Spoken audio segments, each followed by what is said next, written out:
തന്തക്ക് വർഷങ്ങളോളം പതിറ്റാണ്ടുകളോളം സംരക്ഷണം കൊടുത്തവരാ കോൺഗ്രസ്സുകാര്, നെഞ്ചു വിരിച്ചു കൊടുത്തവരാ. അത് കൊടുത്തോണ്ട് എൻ്റെ വാപ്പ ജീവിച്ചിരുന്നത് ഒരു 10-25 കൊല്ലം. KSU യൂത്ത് കോൺഗ്രസ് പ്രവർത്തകർക്കെതിരെ നടക്കുന്ന പോലീസിന്റെയും CPMന്റെയും മുഖ്യമന്ത്രിയുടെ ഗൺമാന്മാരുടെയും ആക്രമണത്തിൽ പ്രതിഷേധിച്ച് കോൺഗ്രസ് സംഘടിപ്പിക്കുന്ന police station March Manjeri police station പരിസരത്ത് പോലീസ് തടഞ്ഞു. Poppies full of love.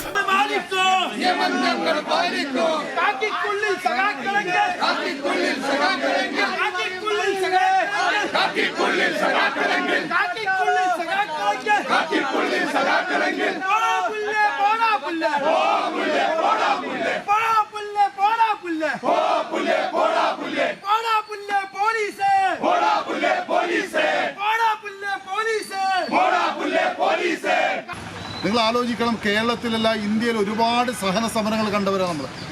ഒരു സമരത്തിൽ ഒരു കരിങ്കൊടി കാണിച്ചുകൊണ്ട് പ്രതിഷേധിക്കുക എന്ന് പറയുന്നത് ഈ രാജ്യത്തിൻ്റെ ഭരണഘടന നൽകുന്ന പ്രതിഷേധിക്കാനുള്ള അവകാശത്തിൻ്റെ ഭാഗമാണ്. ആ ഒരു കറുത്ത തുണി പിടിക്കുമ്പോൾ, കറുത്ത നിറം കാണുമ്പോൾ ഹാലിളകുന്ന ഒരു മുഖ്യമന്ത്രിയെ ഇന്ത്യയുടെ ചരിത്രത്തിൽ നമ്മൾ കണ്ടിട്ടുണ്ടെങ്കിൽ അത് സഖാവ് പിണറായി വിജയൻ മാത്രമാണ്. പിണറായി വിജയൻ്റെ കുട്ടികൾ SFIക്കാർ ഗവർണർക്ക് പോയി അവിടെ കരിങ്കൊടി കാണിക്കുന്നു, അതിനൊരു പ്രശ്നമില്ല, അവർക്ക് പൂമാല കൊടുക്കുന്നു. എന്നാൽ പിണറായി വിജയൻ്റെ നെറികെട്ട ഭരണത്തിനെതിരെ KSUവിൻ്റെയും യൂത്ത് കോൺഗ്രസിൻ്റെയും പ്രവർത്തകന്മാർ പ്രതിഷേധിക്കുമ്പോൾ ആ പ്രതിഷേധിക്കുന്ന ആളുകളെ ഹെൽമറ്റ് ഉപയോഗിച്ചും ചെടിച്ചട്ടി ഉപയോഗിച്ചുകൊണ്ടും ഇരുമ്പ് വടി കൊണ്ടുമൊക്കെയാണ് അടിച്ച് തല പൊട്ടിക്കുന്നത്. ഒരു മനുഷ്യൻ്റെ തല നേരിട്ട് അടിച്ചു പൊട്ടിക്കാൻ പോലീസ് പോലും കഴിഞ്ഞ കാലങ്ങളിൽ തയ്യാറായിട്ടില്ല. കാരണം പോലീസ് വീശിയാണ് അടിക്കാറുള്ളത്. ആ പോലീസിൻ്റെ കോഡ് ഓഫ് കോണ്ടക്ട് കൃത്യമായി പറയുന്നുണ്ട്, ഒരാളെ, ഒരു മോബിനെ അല്ലെങ്കിൽ ഒരു അക്രമകാരിയെ ഇങ്ങനെ നേരിടണമെന്ന്. ഇവിടെ അക്രമമാരും അഴിച്ചുവിട്ടിട്ടില്ല. കേവലം ഒരു കറുത്ത തുണി കാണുമ്പോൾ ചുവപ്പ് കണ്ട കാളയെപ്പോലെ ഹാലിളകുന്ന ഒരു വ്യക്തിയായി മുഖ്യമന്ത്രി മാറിയിരിക്കുന്നു. ഞാൻ ചോദിക്കട്ടെ, ഈ കണ്ണൂരിൽ നിങ്ങൾ അടിച്ച് തല പൊട്ടിച്ച ആളുകൾക്ക് ഇപ്പോഴും എഴുന്നേറ്റ് നടക്കാൻ സാധിച്ചിട്ടില്ല. കേരളത്തിൽ നിങ്ങൾ മലപ്പുറം ജില്ലയിൽ വന്നപ്പോൾ എന്താ നിങ്ങൾക്ക് ഹെൽമറ്റ് ഇല്ലായിരുന്നോ? നിങ്ങൾക്ക് ചെടിച്ചട്ടി കിട്ടിയില്ലായിരുന്നോ? പക്ഷെ മലപ്പുറം ജില്ലയിലെ ഒരു യൂത്ത് കോൺഗ്രസ്സുകാരനെയോ KSUക്കാരനെ തൊട്ടാൽ ആ തൊട്ടവൻ വീട്ടിലേക്ക് തിരിച്ചു പോകില്ല എന്ന് ഉറപ്പിച്ച് പറയാൻ ഞങ്ങൾക്ക് സാധിക്കും. ഞങ്ങൾ കുറേയൊക്കെ സമാധാനത്തിൻ്റെ ആളുകളാണ്. ഇപ്പോൾ ആ കിണറേഷ് കുമാർ ഉണ്ടല്ലോ, നികേഷ്, അവൻ കഴിഞ്ഞ ദിവസം ചാനൽ ചർച്ചയെ പറഞ്ഞു മാർക്സിസ്റ്റ് പാർട്ടിയുടെ നയമാണ് അവരെതിർക്കുന്നവരെ മുഴുവൻ അടിച്ചൊതുക്കാന്ന്. അതിന് ചൈനയിൽ പോകേണ്ടി വരും, കേരളത്തിൽ നടക്കുന്ന. നികേഷ്, നിന്റെ തന്തക്ക് വർഷങ്ങളോളം പതിറ്റാണ്ടുകളോളം സംരക്ഷണം കൊടുത്തവരാ കോൺഗ്രസ്സുകാർ, നെഞ്ചു വിരിച്ചു കൊടുത്തവരാ.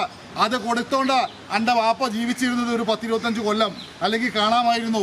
മാർക്സിസ്റ്റ് പാർട്ടി കണ്ട് കത്തിയും കോടാലിയും കാണുമ്പോൾ ഓടുന്നവരല്ല കോൺഗ്രസ്സുകാരെന്ന് മനസ്സിലാക്കുക. ഞങ്ങൾ രക്ഷാപ്രവർത്തനം തുടങ്ങുമെന്ന് ഞങ്ങളുടെ KPCCയുടെ പ്രസിഡന്റും ഞങ്ങളുടെ പ്രതിപക്ഷ നേതാവും ആണയിട്ട് പറഞ്ഞു 2 ദിവസം മുമ്പ്. ഇന്നലെ കൊല്ലത്ത് ഞങ്ങളും തുടങ്ങി രക്ഷാപ്രവർത്തനം. പിണറായിയുടെ ഭാഷയെ പറഞ്ഞ രക്ഷാപ്രവർത്തനം. ഇന്ന് 4 DYFIക്കാർ ആശുപത്രിയിലാണ്. ഇനി ഞങ്ങൾ ഈ രക്ഷാപ്രവർത്തനമായി ഇറങ്ങിയാൽ അത് തടുക്കാനുള്ള പോലീസൊന്നും കേരളത്തിൽ പിണറായിയുടെ കയ്യിലില്ല. മഞ്ചേരിയിൽ പോലീസാണെന്ന് പറഞ്ഞിട്ട് തോന്നിയാസം കാണിച്ചവനെ ഞങ്ങൾ ചാപ്പ കുത്തിയിട്ടുണ്ട്. ഒരിക്കലും ഞങ്ങൾ മറക്കില്ല. ഈ കേരളത്തിൻ്റെ മണ്ണിൽ അവസാന ശ്വാസം വരെ യൂത്ത് കോൺഗ്രസും ആ പോലീസുകാരനെ ഞങ്ങൾ വിടില്ല. അവൻ്റെ തലയല്ല, അതിലപ്പുറം അടിച്ചു പൊട്ടിച്ച് ഞങ്ങൾ താഴെ ഇടും. ഒരു സംശയം വേണ്ട. പോലീസുകാർ ഇരുന്നുണ്ടാക്കിയതൊന്നല്ല. പോലീസുകാരനും മജ്ജയും മാംസമുള്ള മനുഷ്യനാണെന്ന് നിങ്ങൾ തിരിച്ചറിയണം. ഈ സമരം ധാർമ്മികതയ്ക്ക് വേണ്ടിയുള്ള സമരമാണ്. ഈ സമരം ഇവിടെ മരിച്ചു വീഴേണ്ടി വന്നാലും ഈ രാജ്യത്ത് ജനാധിപത്യം അതുപോലെ തന്നെ പോരാടാനുള്ള അവകാശം ഇന്ത്യയുടെ ഭരണഘടന നൽകുന്നുണ്ടെങ്കിൽ ആ ഭരണഘടന ഇന്ത്യക്ക് സമ്മാനിച്ച രാഷ്ട്രീയ പ്രസ്ഥാനമാണ് കോൺഗ്രസ്. നിങ്ങൾ മറക്കണ്ട.